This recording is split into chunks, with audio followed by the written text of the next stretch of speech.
may panibago tayong ikakabit sa kulon hell. Ito na po, inumpisahan ko ng pagkakabit. Ayan, ngayon ko lang kinakabit to.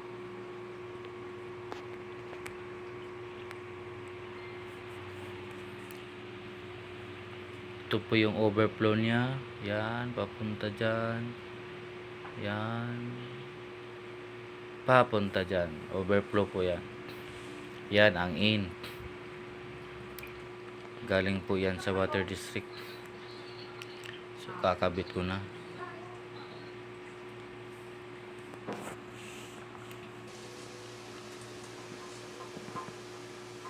Nilagyan ng tiplon. Pak, tugma-tugma.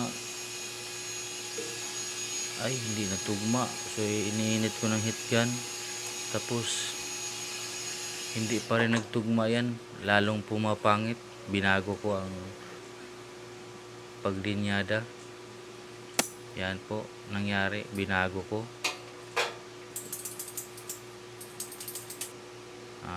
Mas maganda pa kaysa kanina ininit ko. So ngayon kinakabit ko na. Yan po ang overflow.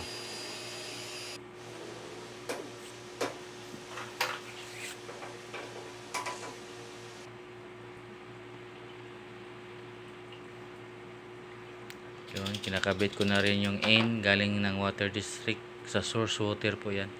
Diyan po pumapasok ang tubig. In.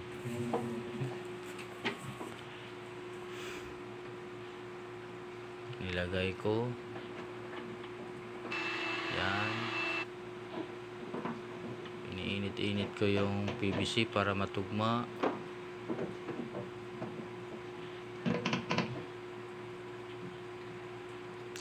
Yan din. Nilagyan ko ng tiplon para papuntang masina po yan. Sa out.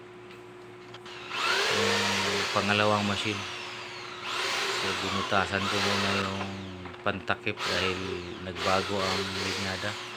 Kasi pangalawa to nga machine nasira. So binarinahan. Binubutasan ko yung plywood para panibagong butas.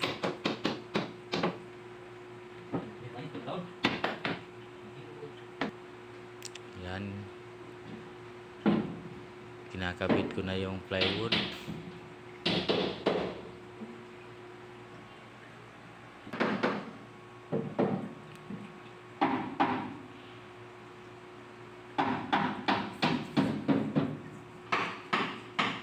Na-align ko ng maigi kung tama bang pagkakabit. Dandahan lang po. At ang kagandahan lang nito po ay nilagyan ko ng UV light. Sabi ni Doc, lagyan ng UV light. Talagang napakaganda po to sa paglabas sa tubig. Diyan pumapasok yung tubig na mineral sa UV light. Yan, binubutasan ko na yung pader. Nilagyan ko ng tox. Yung holder niya sa UV light seat. Yan. Malapit nang matapos ang holder. So kinabit ko na. Yan. Naglalagay na naman ako ng tiplon para sa in.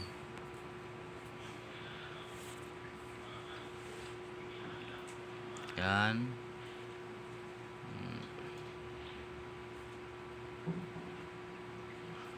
Yung PVC na yan, papunta yan sa UV light. Yan, yan. Yan. Nilagyan ko ng onion yan.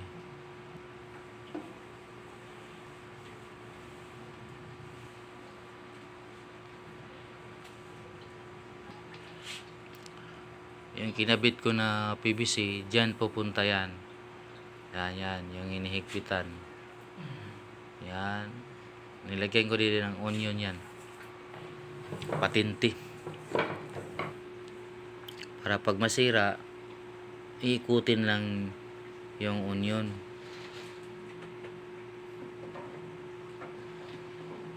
Yan, sinukat ko na yung PVC. Sinuksok ko na doon. At yan.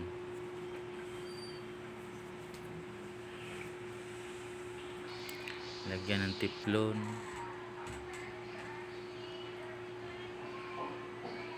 Yan.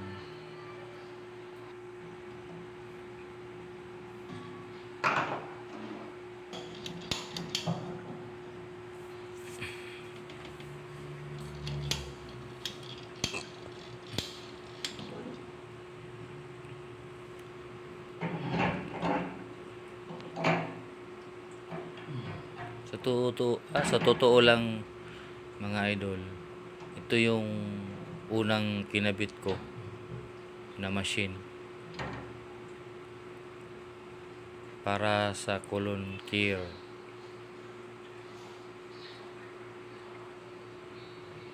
Kinabit ko na yung quartz sleeve. Yung quartz sleeve po, yun ang nagho-hold na hindi pumapasok sa lamp ang tubig. Yan, kita nyo yun, yung o-ring yun.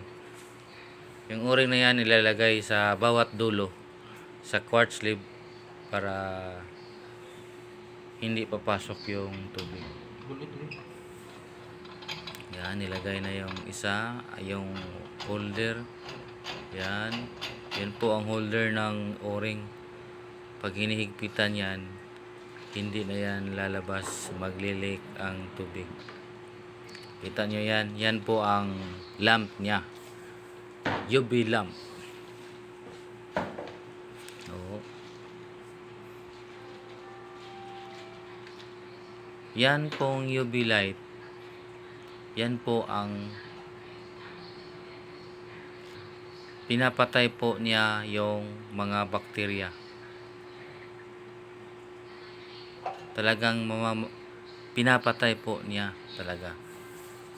So, napakabuti yan na nilagyan ng ganyan para safe ang mga customer ni Doc. Yan.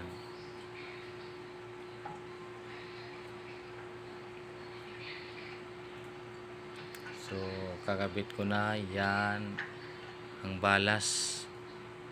So, may balas din to. Yan, forma na. So, kung bago lang kayo dyan sa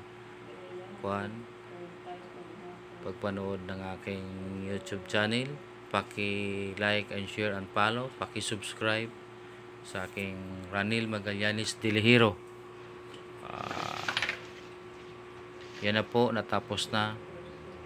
Yung hose na yan, papunta ng isang machine. Ayan. Ang selector switch Diyan.